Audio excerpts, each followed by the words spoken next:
بسم اللہ الرحمن الرحیم۔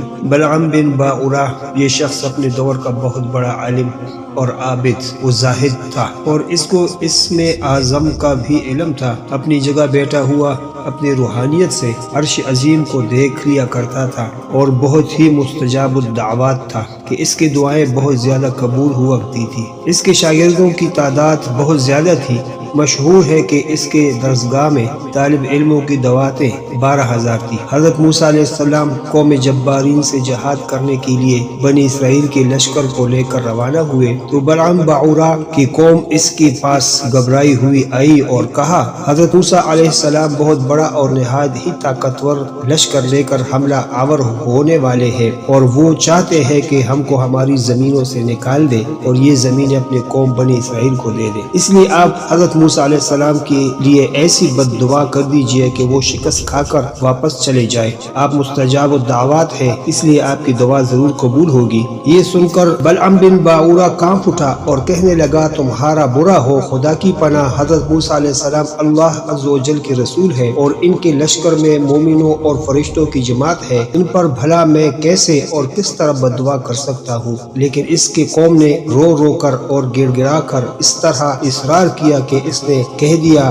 استخارہ کر لینے کے بعد اگر مجھے اجازت مل گئی تو میں بد دعا کروں گا۔ مگر استخارہ کرنے کے بعد جب اس کو اجازت نہیں ملی تو اس نے صاف صاف جواب دے دیا کہ اگر میں بد دعا کروں گا تو میری دنیا اور آخرت دونوں برباد ہو جائیں گے۔ اس کے بعد اس کی قوم نے بہت سے گراں قدر ہدایہ اور تحائف اس کی خدمت میں پیش کر کے بے پناہ اصرار کیا، یہاں تک کہ بلعام بن باعورہ پر حرص اور لالچ کا بھوت سوار ہو گیا، اور وہ مال کے جال میں پھنس گیا اور اپنے گدھے پر سوار ہو کر بد دعا کے لیے چل پڑا۔ راستے میں بار بار اس کی گدھی ٹھہر جاتی اور منہ موڑ کر بھاگ جانا چاہتی تھی، مگر اس کو مار مار کر آگے بڑھاتا رہا، یہاں تک کہ گدھی کو اللہ تعالیٰ نے گویائی کی طاقت عطا فرمائی، اور اس نے کہا کہ افسوس اے بلعام بن باعورہ، تو کہاں اور کدھر جا رہا ہے؟ دیکھ میرے آگے جو میرا راستہ روکتے اور میرا منہ موڑ کر مجھے پیچھے دھکیل رہے ہیں۔ اے بلعام باعورہ، تیرا برا ہو، کیا تو اللہ کی نبی اور مومنین کی جماعت پر بد دعا کرے گا؟ گدھی کی تقریر سن کر بھی بلعام باعورہ واپس نہیں ہوا، یہاں تک کہ حزبان نامی پہاڑ پر چڑھ گیا اور بلندی سے حضرت موسیٰ علیہ السلام کی لشکر کو بغور دیکھا، اور مال و دولت کے لالچ میں اس نے بد دعا شروع کر دی۔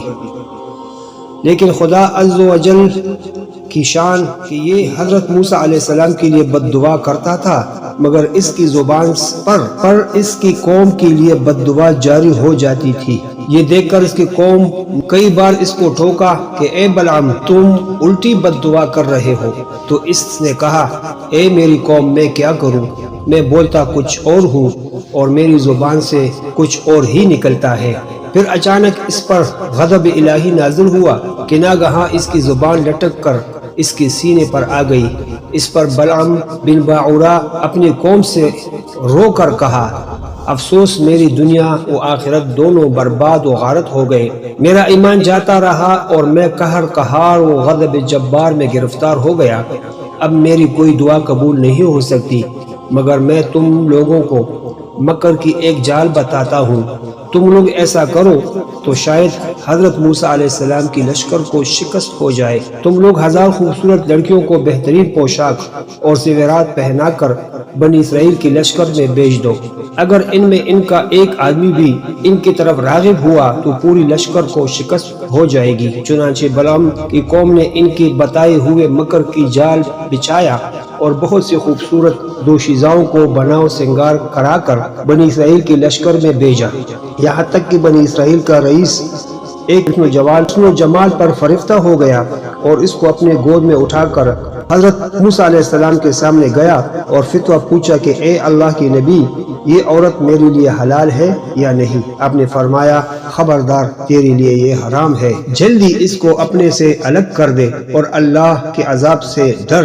مگر اس رئیس پر غلبہ شہوت کا زبردست بت سوار ہو گیا تھا کہ وہ اپنے نبی کی فرمان کو ٹکرا کر اس عورت کو اپنے خیمے میں لے گیا۔ اس گناہ کی نحوست کا یہ اثر ہوا کہ بنی اسرائیل کی لشکر میں اچانک طاعون کی وبا پھیل گئی اور گھنٹہ بھر میں 70,000 آدمی مر گئے اور سارا لشکر تتر بتر ہو کر ناکام و نامراد واپس چلا گیا۔